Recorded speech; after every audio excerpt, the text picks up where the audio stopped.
یا محمد، یا محمد، آن نخستین حافظ قرآن تویی. یا محمد، آن نخستین حافظ قرآن تویی، سرور هر دو جهان و بنده سبحان تویی. روز محشر نیست غیر از تو کسی غمخوار ما.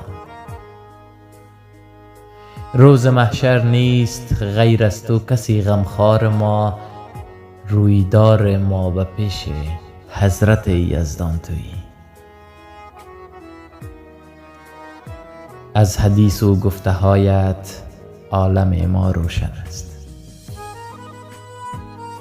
از حدیث و گفته هایت عالم ما روشن است، مثل نور اختران رخشنده و تابان تویی.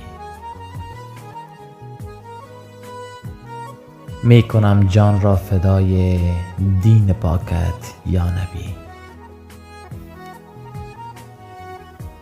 می کنم جان را فدای دین پاکت یا نبی، با وقار و با شجاعت در جهان سلطان تویی. آرزو دارم به دیدار جمال پاک تو. آرزو دارم به دیدار جمال پاک تو، چون گل خوشبو معطر لاله و ریحان تویی. کاش می بودم چو یار تو و خدمتگار تو.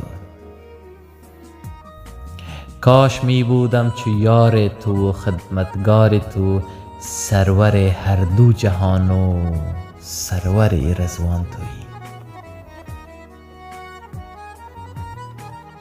هر قدر وصف تو پولاد بگوید کافی نیست.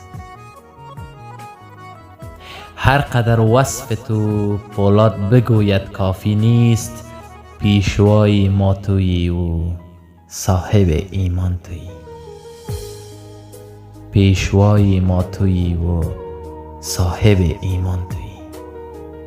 یا محمد، یا محمد، آن نخستین حافظ قرآن تویی، سرور هر دو جهان و بنده سبحان تویی.